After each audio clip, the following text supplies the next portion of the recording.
Are you ready to do it? I'm ready. 3, 2, 1. Boop.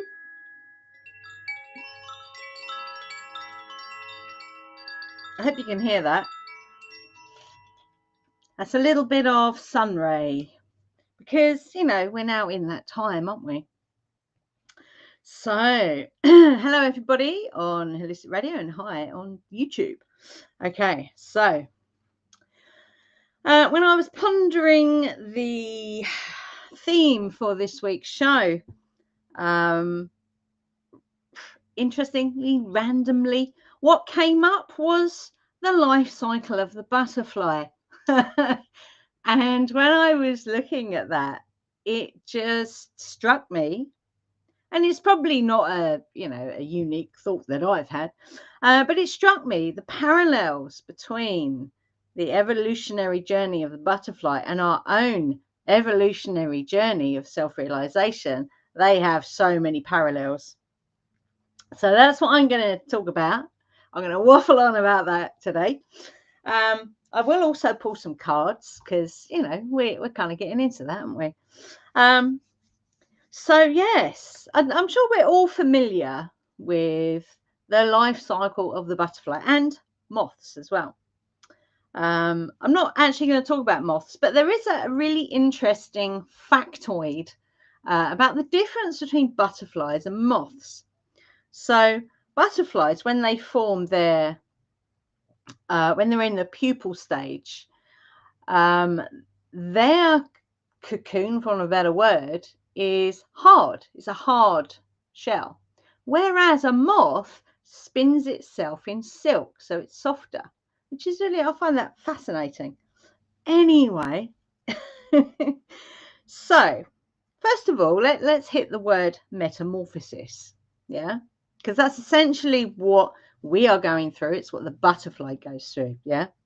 So metamorphosis is a Greek word which means transformation or change in shape, which I thought was really interesting.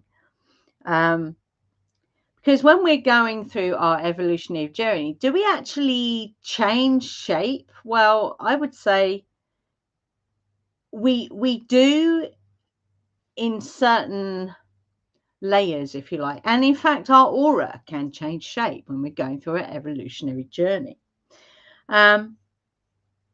So what's interesting is insects in general go through, there's two basic types of metamorphosis. One, which grasshoppers, crickets, dragonflies, cockroaches, those kind of animals, they have an incomplete metamorphosis. And the young, which are usually called a nymph, they look like the adults, but they're smaller and they don't have the wings, yeah?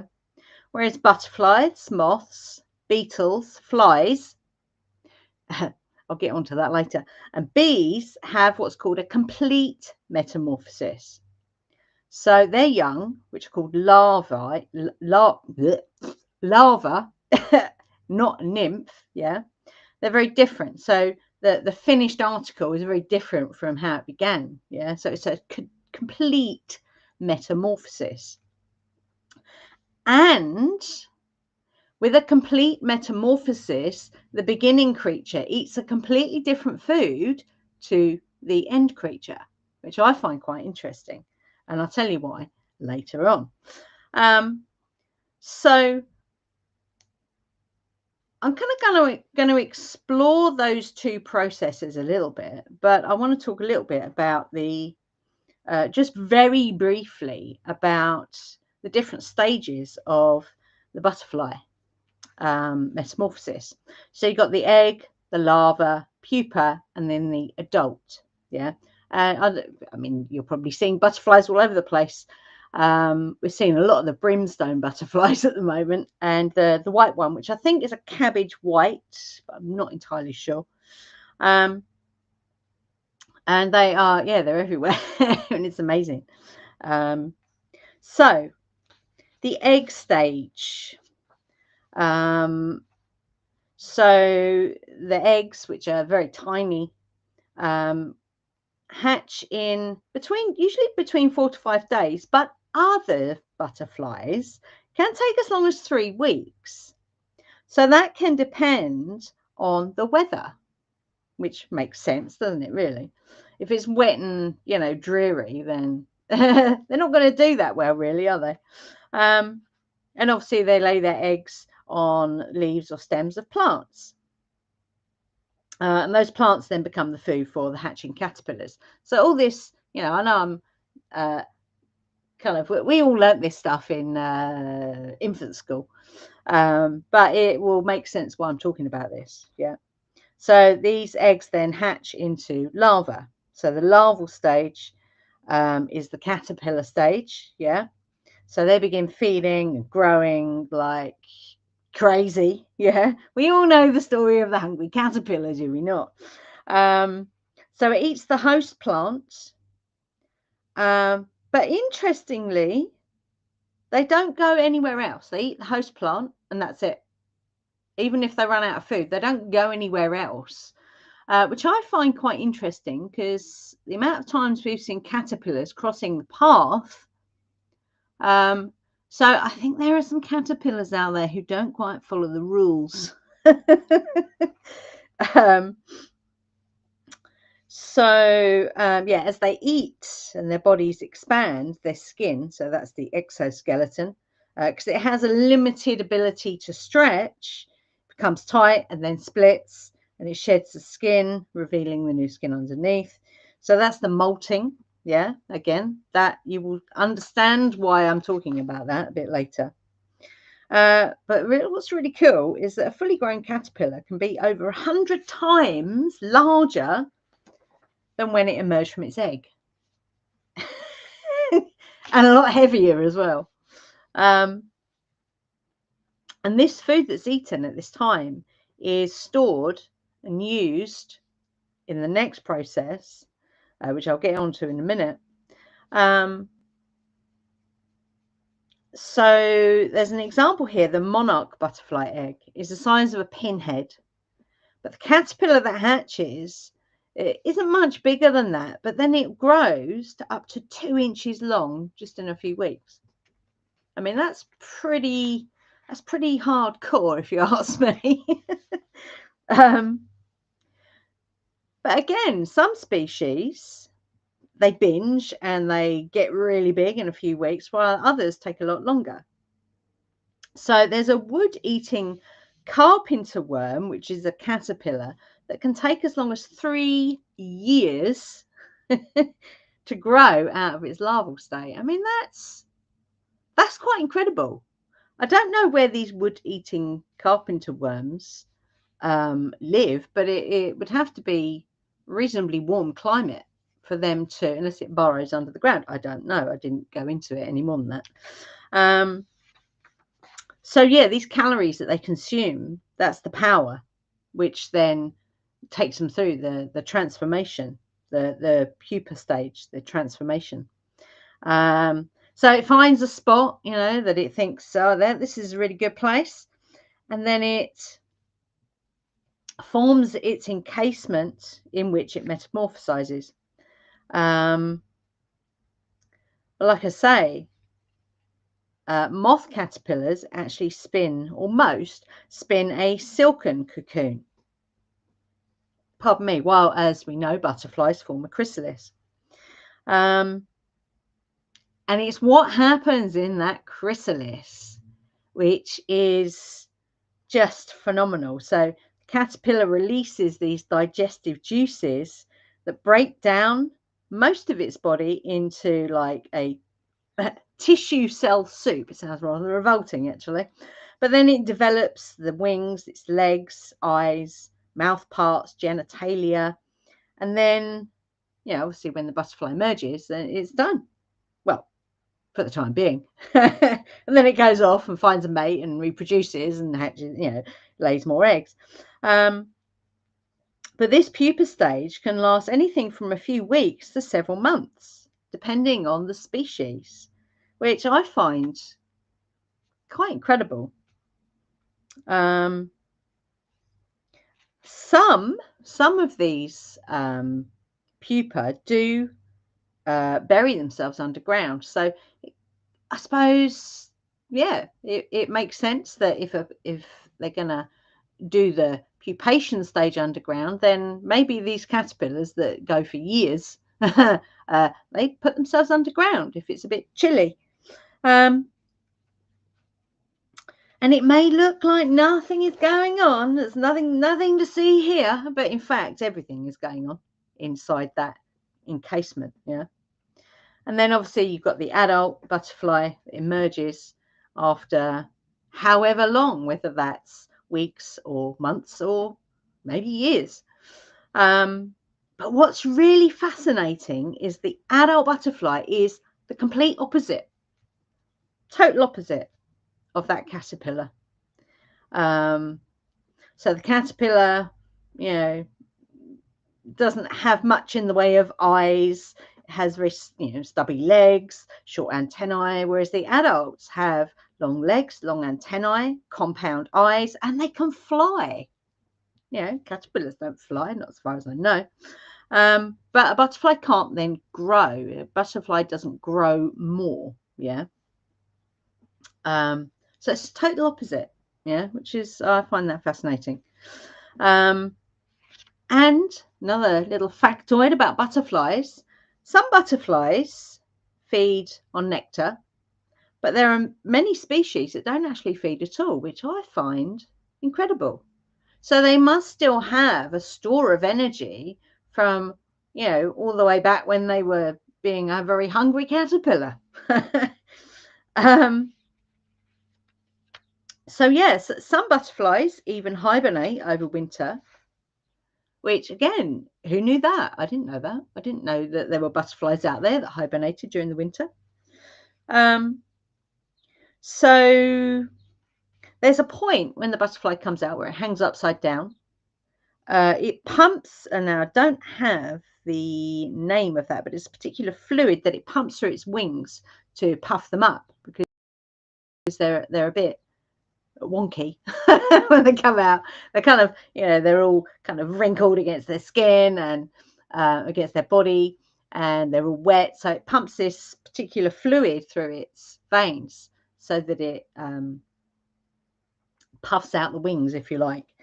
And then obviously it has to wait for its wings to dry. So when you're seeing a butterfly in the sun, hanging upside down, kind of moving its wings very slowly, that's when you know. So yeah, this metamorphosis, each stage is very different and serves a different purpose. So question is it the same animal? Is the caterpillar the same animal as a butterfly? Do we know? Do we even know that? And also the idea that they eat very different food. So I have an idea on that, which I'm going to get into.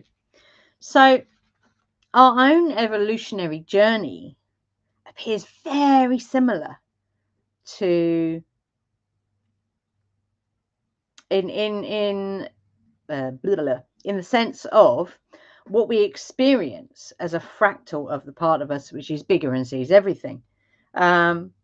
We quite literally transform, change our shape, the shape of who we are, not necessarily the physical body shape, although that can happen as well.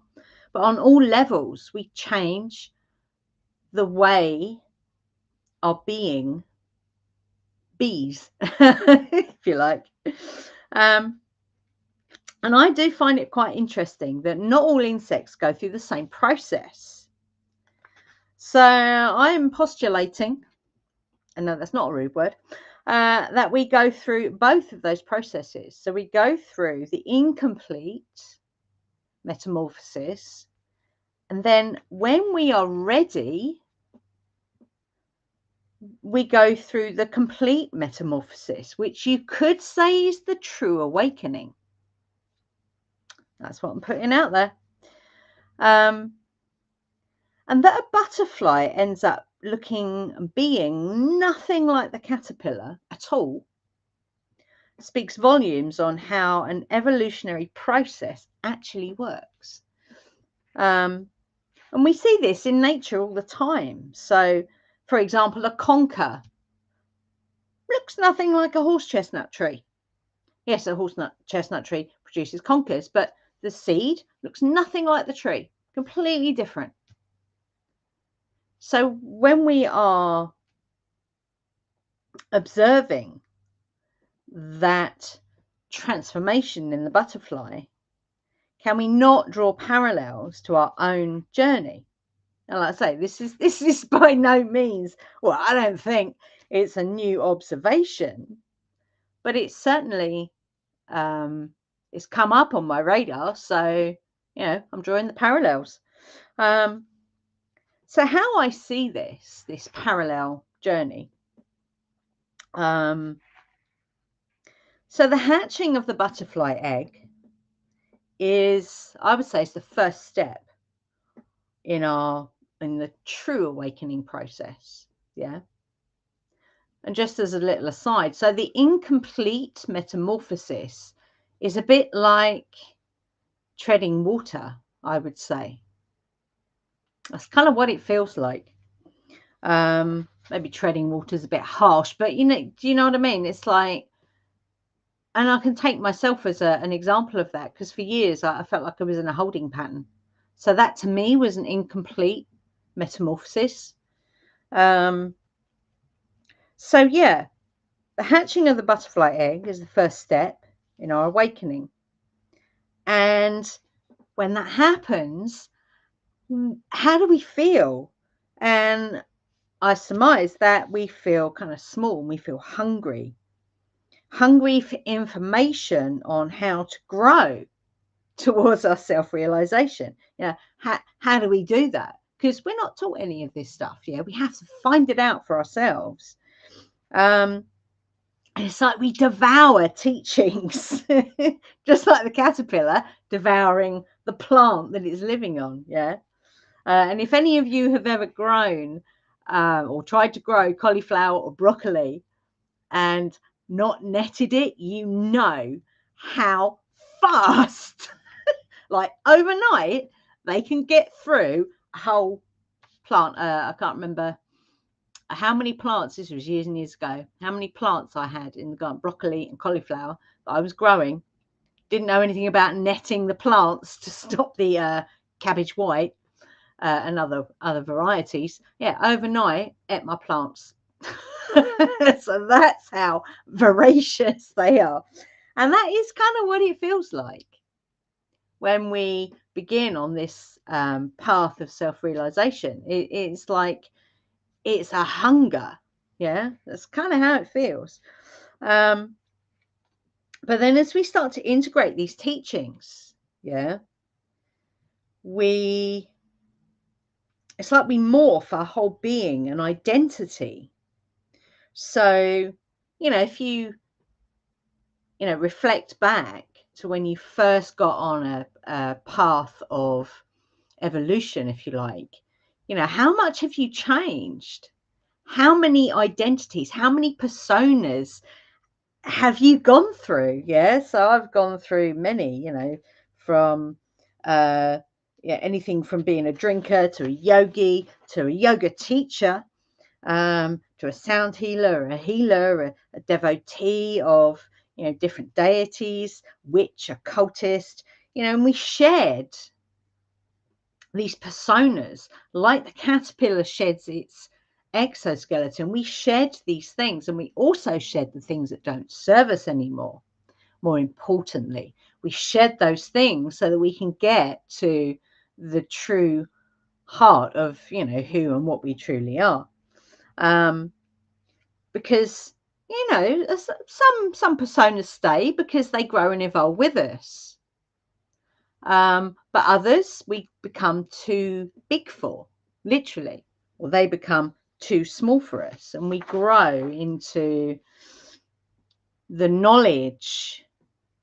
And then my saying is knowledge without action is just useless. You have to marry knowledge with aligned action, which is wisdom. For me, that's in my opinion. And we grow at a rate, obviously, depending on the quality of the input and the output. So, you know, is it aligned? Is it not? If it's not aligned, then you end up going down a side road, and, you know, you can waste years doing that. And then you come back and you go, oh my God, what did I do that for? It kind of stalls the growth, although there is growth in going down a side road as well. And it's also the focused attention you give it. So we all know energy flows where attention goes. And if you're super focused on, you know, this journey of evolution, this journey of self-realization, and you, as much as possible, are focused on that, then it's going to go faster. Yeah. And I could argue that this gathering of teachings, which is then put into action, which brings the wisdom, is our fuel. Angie? Yeah. You're rubber banding, we're losing you. Oh, no. Hang on. Let me go out and come back in. Oh, that's weird. Where's that gone? Whoop. There we go. Join. There we go. Connecting. Come on. Do. Here I am. Musical interlude. I like that. Okay. So.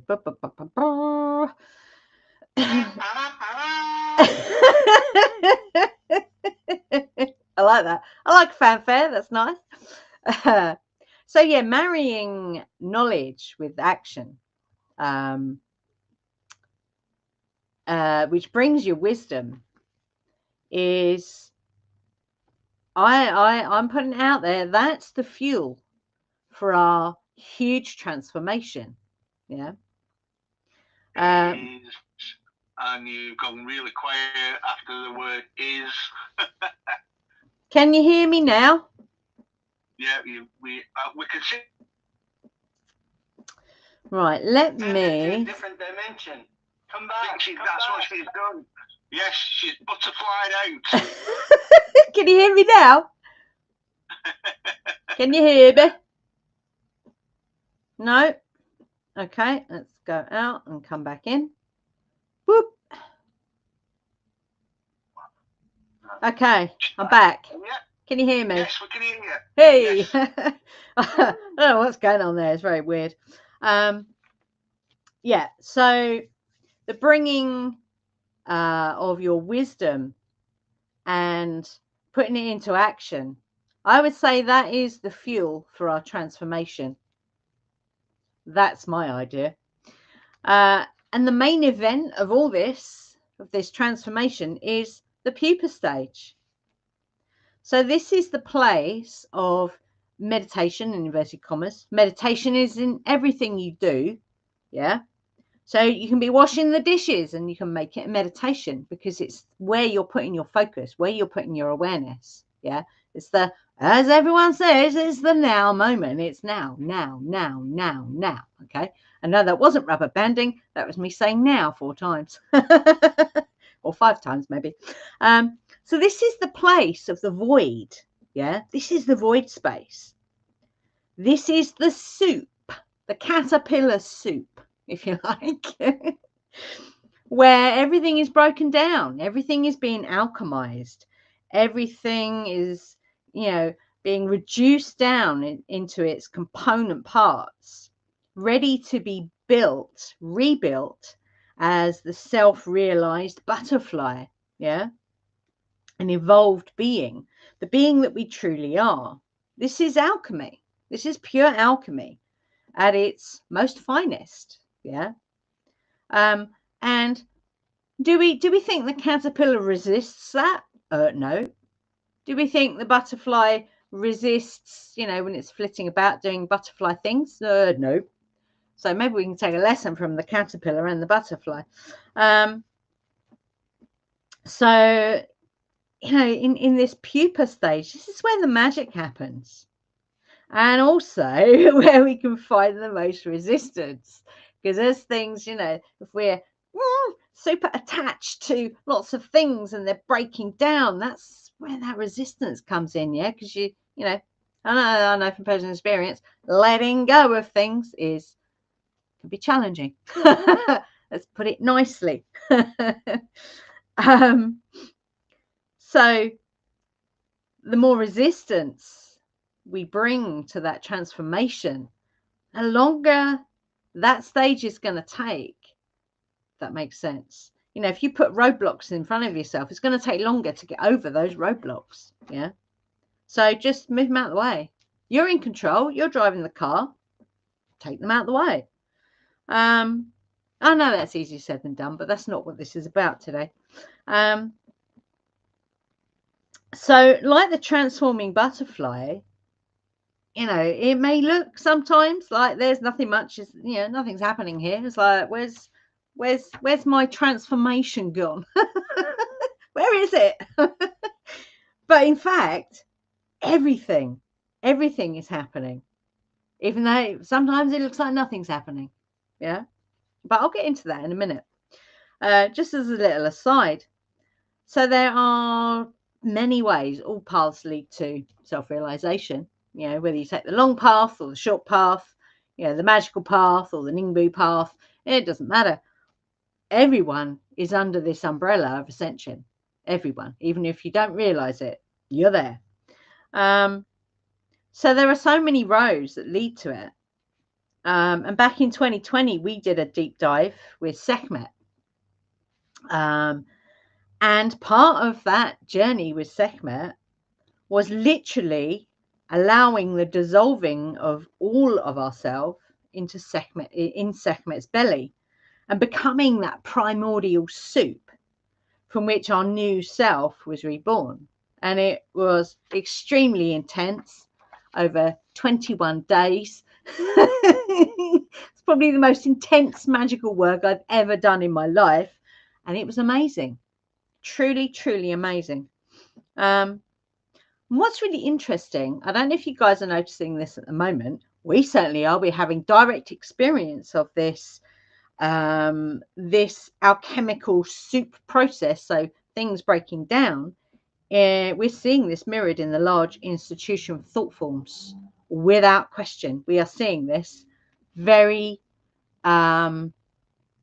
it's very strange and bizarre, but we're certainly seeing it out there. So it's mirroring, yeah, it's mirroring the process that we're going through ourselves. And what I can add is, as you are experiencing this metamorphosis, which, you know, any kind of dramatic change is a challenge for us humans, yeah, don't like that word, earthlings. But what's really cool about our metamorphosis, and I don't know if you guys are experiencing this as well, is we get glimpses. We get glimpses, or maybe even it's a window. It's not just a glimpse, it's a window or a door that opens of the butterfly.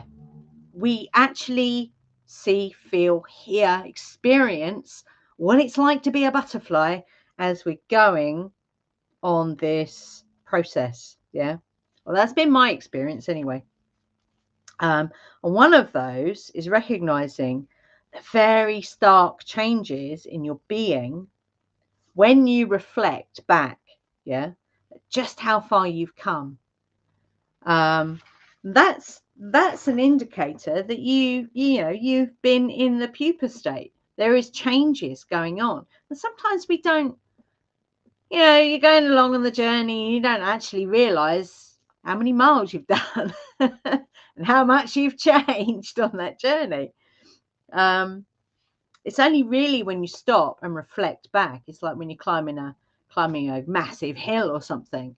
You know, you got your head down, you're walking up the hill, and actually until you stop and you look down at where you've come from, you think, oh my goodness, I've climbed that far.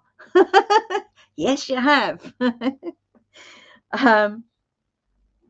So the adult butterfly, getting back on track, the adult butterfly seems to be a different animal, doesn't it, than the caterpillar.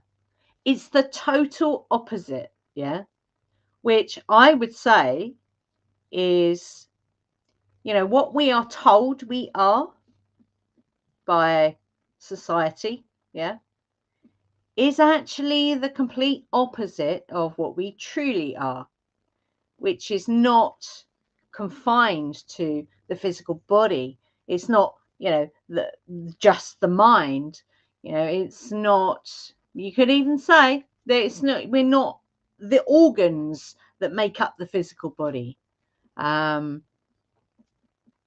that's yeah, that's where I'm coming from anyway. We are the total opposite of what we have been led to believe, yeah, much like the butterfly. Although although you could say that the caterpillar and the butterfly are fractals of the part of us that's bigger and sees everything. They're just having different experiences, which is kind of what we're observing out there in the world. Right now, there's some people riding up and down, doing wheelies. I can hear them on their bikes. Now, they're having a very different experience. Is that something that I would want to do? No. So I'm having a very different experience to what they're having. Is one better than the other? No, they're just different. Yeah. Is a butterfly better than a caterpillar? No, they're just having two very different experiences. But what's really cool is that there's this transformation from caterpillar to butterfly. And I just think that is very cool, actually. So before I start to pull cards, I just want to bring in something else which is really interesting. So when a butterfly is hanging upside down, yeah, getting ready to go off and fly and do butterfly things. So is that not the Hanged Man in the tarot? Is that not Odin hanging from Yggdrasil for 9 nights, having sacrificed his eye for wisdom? Yeah. So the butterfly literally, or the caterpillar, literally sacrifices itself to become butterfly. I thought that was quite interesting. Wow. Before you started, I pulled 6 of Pentacles, the Fool, and then another 6 of Pentacles from a random, all random. Amazing. 6 and 6 with the Fool in the middle. Wow. That's very cool.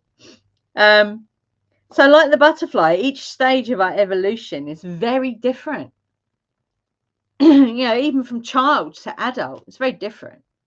It's a very different experience.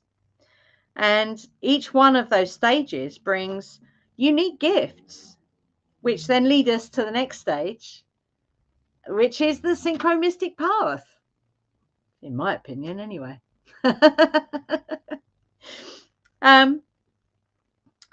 So what I'm going to do now is I'm going to pull some cards for anyone who wants some cards pulled.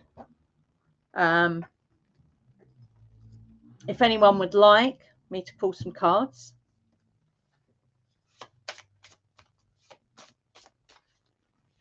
Anybody? Sanjay, Yeah? pull me a card for next week.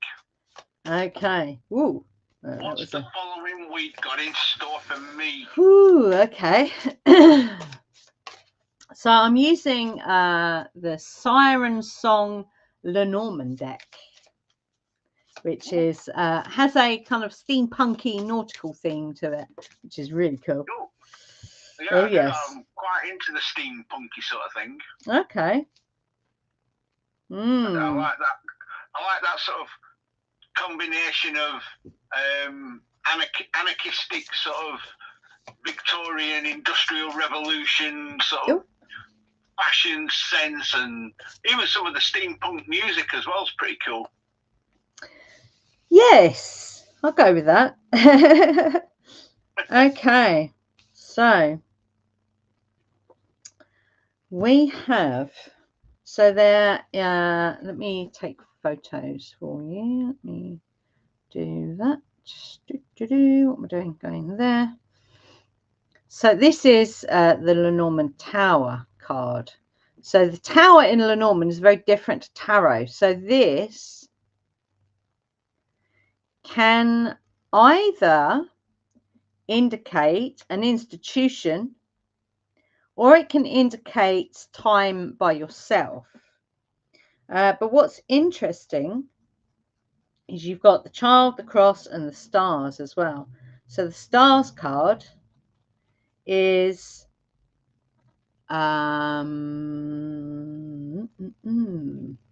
what would that be in relation to next week? I would say okay, this is about the internet. This is to do with the internet. Okay, hang on, let me just take photos. So that's the stars card, and we got the cross. So they're very different to the Celtic Lenormand that I was using last week. Yes, no naked ladies. No naked. Oh, I think there are some. Oh, actually, no, I don't think there are any naked ladies in this one. Okay, and that's child. So I think, Andy, next week you're going to be looking at getting a new internet provider because. Well, it's funny you should say that. Oh no! Really? Wow. Yeah. Over the last 3 or 4 days, I have been seriously contemplating changing my internet provider from BT to Zen Internet. Oh, well, that's perfect, isn't it? Zen Internet. Oh, my goodness. Exactly. Yeah. Wow. It's like I just got to, haven't you? Well, that's what you'll be doing next week, Andy. You'll be getting a new internet provider. Well, I wasn't planning on doing it so quickly or swiftly because we've only just had full fibre installed up here over the last 6 months, and BT, who is my provider, wasn't a part of the installation process, so they have to wait because the company that did it is a company called Brisk, BRSK, and they're in cahoots with Virgin Media, so they have first dibs once it's all set up. Then after a period of time, it's then opened up to anybody. Yeah. So I'm just waiting. I'm waiting for BT. So whilst I'm with them, I'm going to get them to wire me up. So I've got full fibre to the house. And then once they've done that, because I'm hoping it'll be for free. Yeah. Then what I'll do is I'll leave it a couple of weeks, and then I'll ring Zen Internet up and say to Zen, right, I want to jump on board with you guys. And they have a thing on their website where they said, all you do is leave it with them, they'll contact your current provider and they'll swap everything over for you. Excellent. So yeah, that's exactly what I've been looking into. I love that. That's really cool. The sun jumped out of the Wild Unknown Tarot I have for Andy, card number 19, and there's it's a beautiful card, but there's 4 doves on the 4 corners, 2 facing up and 2 facing down. The sun card, one of the best cards in the deck. So something's gonna happen. Good for you. Lots of sunshine. That's what we want. Yeah, and Zen and Sun are the same 3 letters. Well, there's 3 letters. Yeah.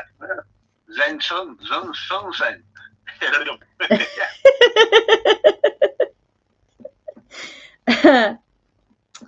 Okay, so I've also pulled 4 of, that'd be the 4 of Pentacles, and the 6 of Swords.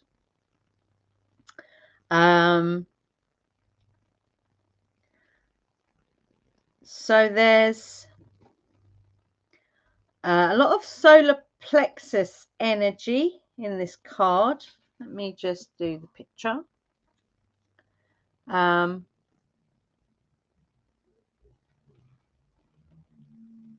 So when you use Lenormand cards, it's always good to pull a tarot or two just to get extra information.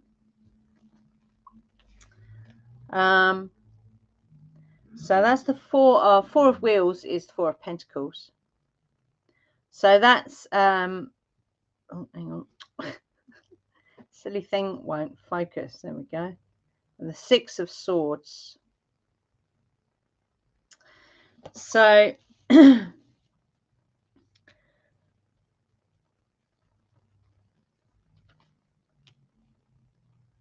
you're definitely going, it's definitely going to be a bit of a journey, Andy, with this internet.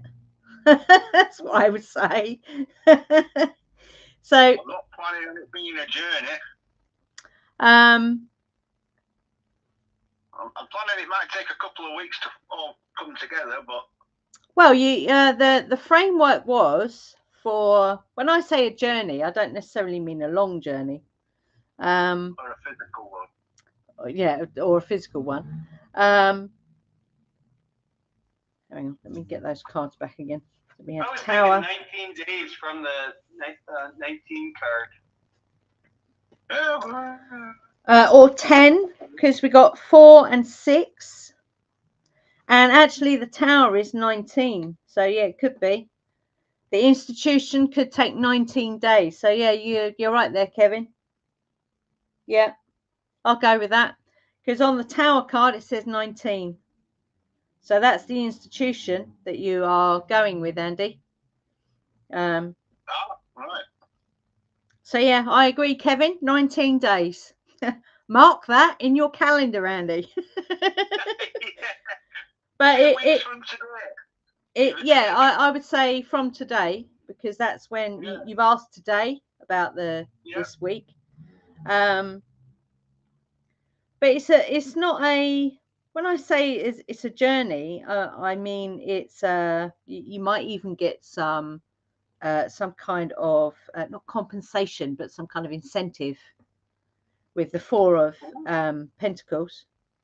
There could be because they do that, don't they? Sometimes they give you an incentive if you switch. To stay, yes, yeah. To stay, BT could turn around and say, "No, we want you to stay with us."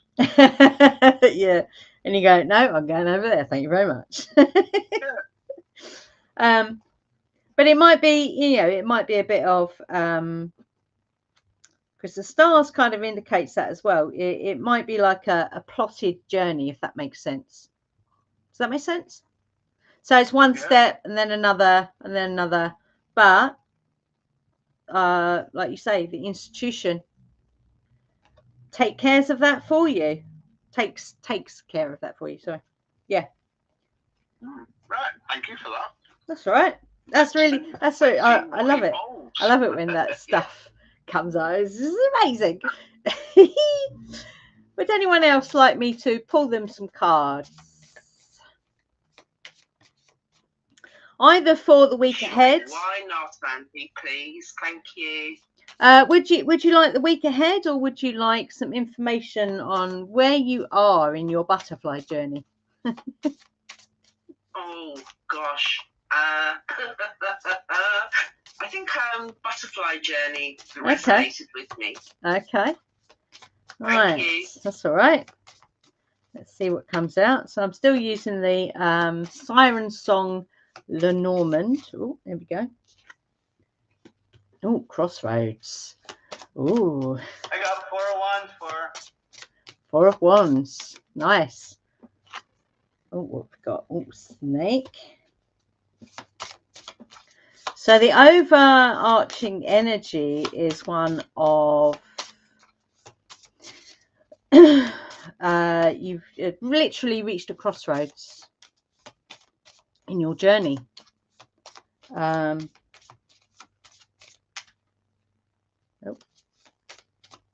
Okay, that's all from that deck. So let's also go with we've got this one.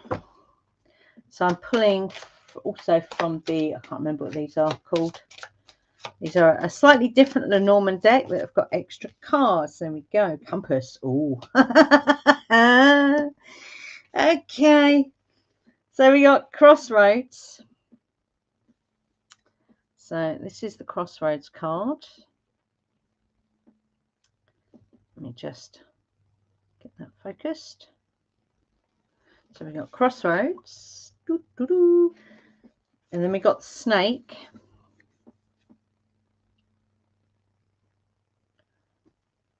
We got Snake, Snaky Snake. Snake. And we've got the compass. I got the Ace of Wands. That's all I'm going to say. Ace of Wands. Cool. Okay. So, yeah. The overriding energy here is one of you've come to a crossroads.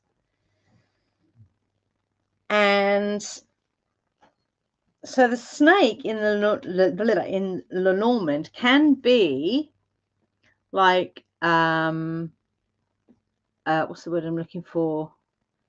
Like an alert. Yeah. So if you think about a snake, it'll tell you when you're getting near to it, mostly. It's a rattlesnake, especially. So it'll tell you, I think that is a rattlesnake on there.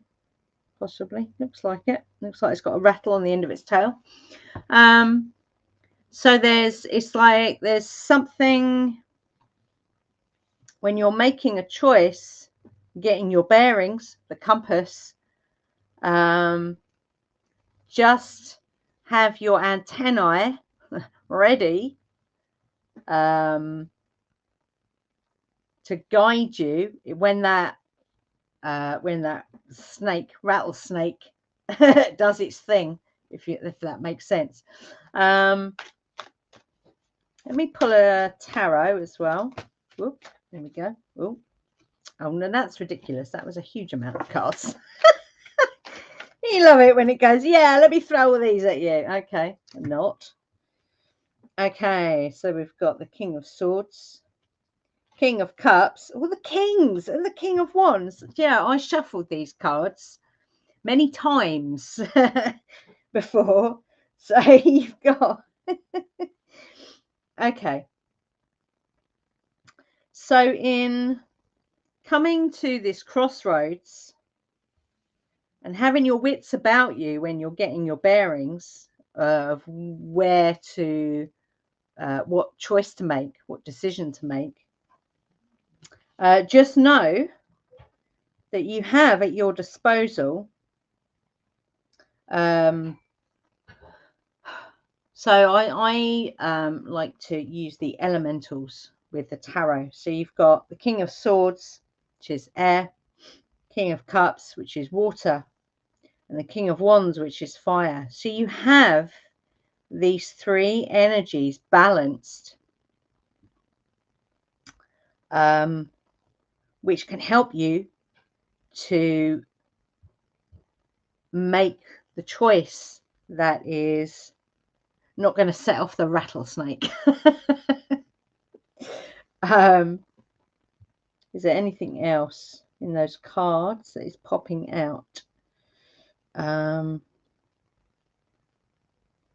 don't think so. So I would say you kind of know your direction.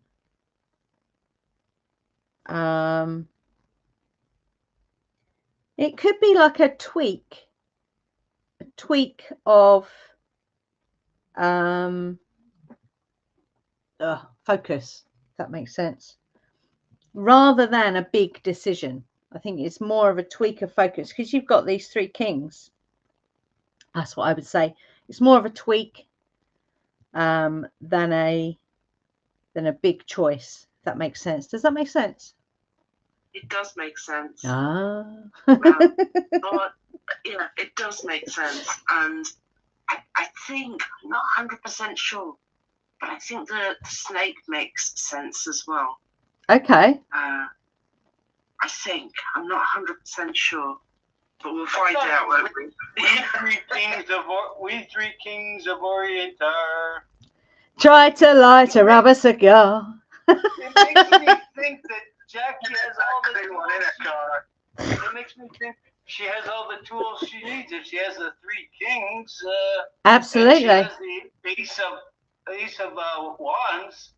The ace of wands on my card would look like a stag, like a buck elk with a chasm, but he was quite capable of jumping over that chasm, and there was a forest on the other side, so you could tell he was going to jump. But in the middle is the big staff, ace of wands. So the stag has to jump over the chasm to get to the goal, and then, well, if it's the ace, you win, and you got the 3 kings. Well, yeah, wands, even though there's a snake on the road, well, got yeah, all the tools around it. Wow, absolutely. Okay. Yeah, I shall report back. Excellent. Would anyone else like me to draw any cards? Ange, would you mind pulling me a card, please? I can indeed. I'm going to stick with the Siren Song Lenormand because they are kicking ass tonight. Thank you, thank you. I could do with some ass kicking. Okay. Oh, the bear. Okay. So we have, oh, there we go. Bear, stars, and heart. Oh, goodness. There we go. So, what is it you wanted? Did you want the week ahead or about your butterfly journey? Well, I haven't listened to the butterfly journey, so I'll have to come back to that one. So I'm going to go with a week ahead, please. Okay. So the bear in Lenormand can represent different things. It can represent long-term finances, or it can represent a boss, or it can represent like strength. And I would say, because of the other cards you've got here, I would say this is about strength. And I'm just going to pull, I am going to pull a card from the Talisman Oracle as well. So this is around strength of, oh, there we go. Strength of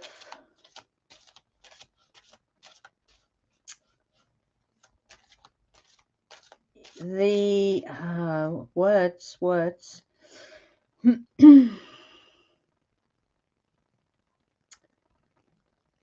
love. I don't know if this will make sense.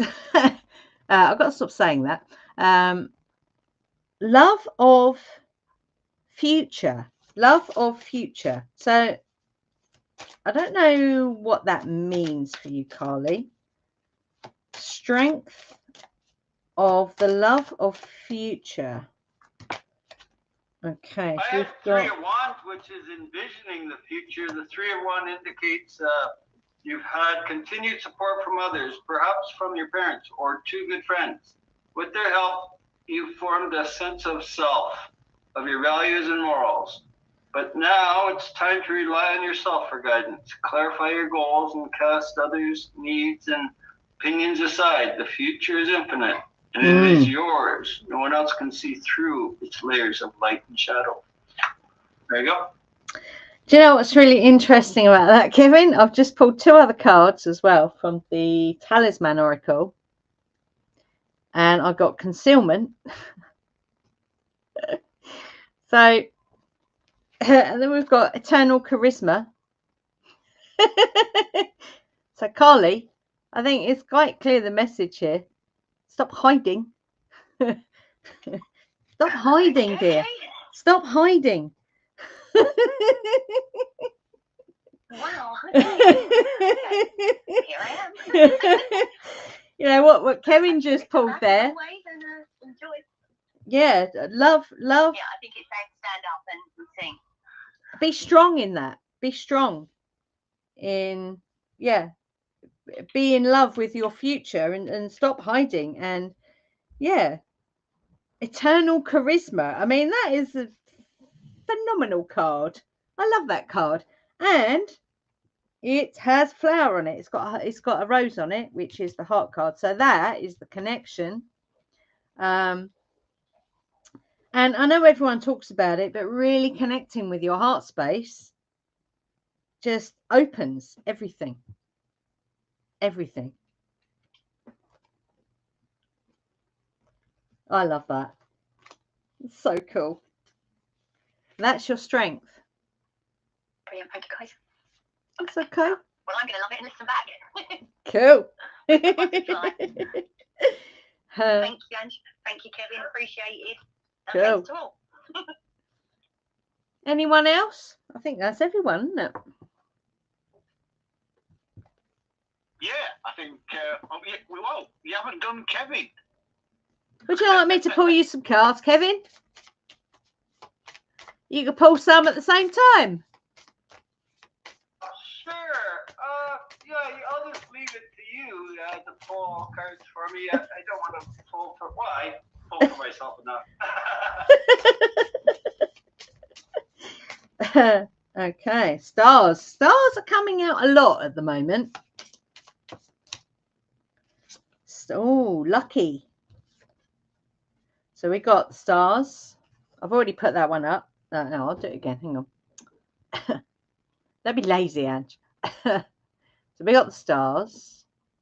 I do like this card. It's really cool. So we got stars. We got clover, which is really cool. Proper red clover on that card.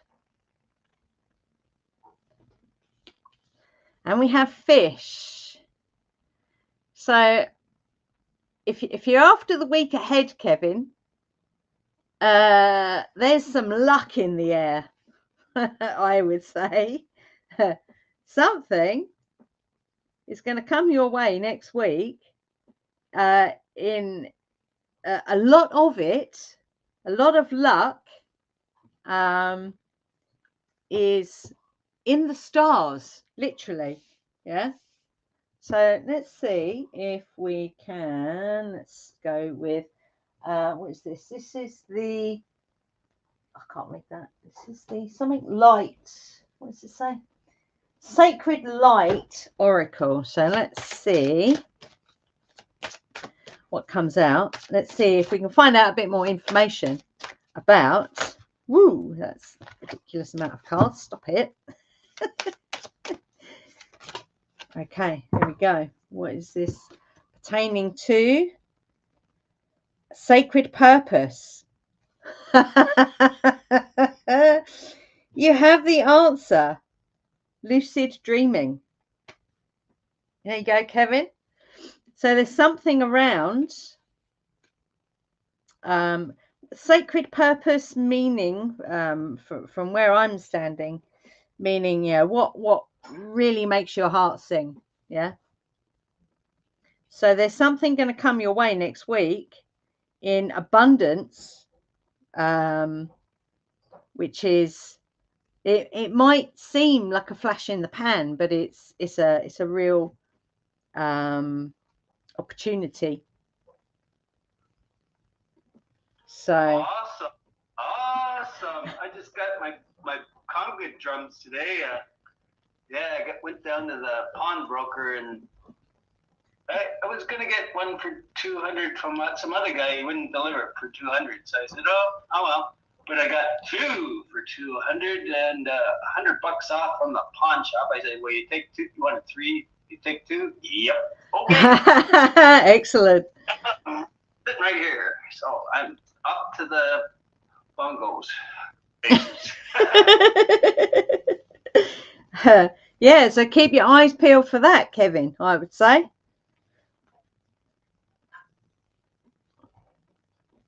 Awesome. Oh, perhaps a Sagittarius coming in. Oh, I don't know. Maybe. I've got maybe. a totally tangent-sized question now. Okay. Nothing to do with what we've been talking about. Go on then. Today, I took delivery of my first package of hawthorn tea. Oh, nice. So my question to you guys is, should I drink hawthorn tea in the morning, the afternoon, or the evening before bedtime, or does it not matter?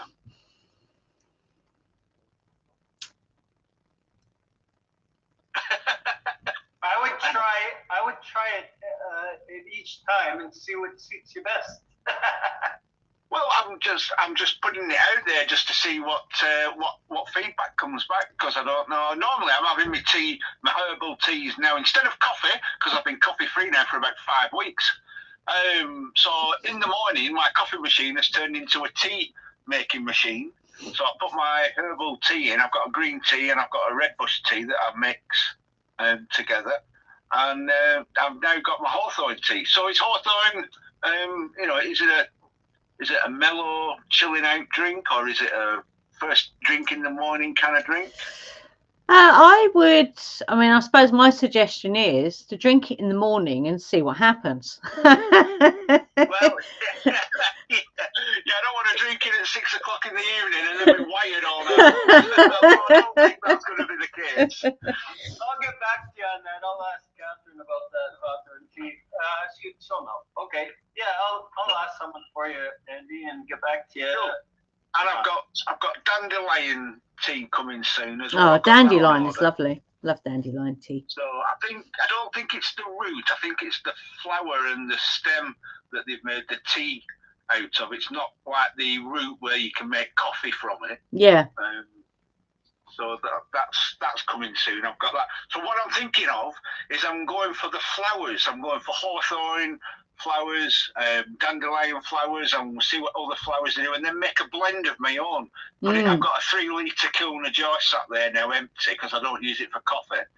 So what I'm thinking is blend hawthorn tea with dandelion tea and with something else, I'll make my own blend.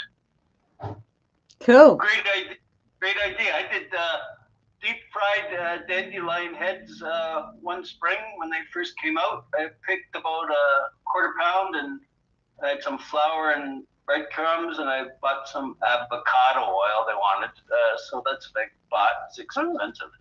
But then I made a whole plate of deep fried dandelion flowers, Andy, just by squishing them, bunching them up, dipping them, and then I might have used an egg. I'm not sure. But then just deep fried them, and wow, a whole plate. I could barely eat them all, but I had to because they were so good. Right. Wow. Well, yeah, fantastic. So cool. Yeah. Thank you very much, Angie, Kevin, that's all right. Jackie, and Carly. It's a pleasure. Do you want to wind the show up for the recording with a few final words of wisdom, Angie? Oh yeah. Okay. So, I'd say, it doesn't matter where you are on your butterfly journey. You could be at the egg stage, or you could be, flitting around, on the flowers, having a great time. Just the thing that I always say is you always start where you are. Yeah, always start where you are. Don't try and be the butterfly if you're still the caterpillar. Yeah, it's a process. So enjoy it. That's what I would say. Well, that's all for today, folks.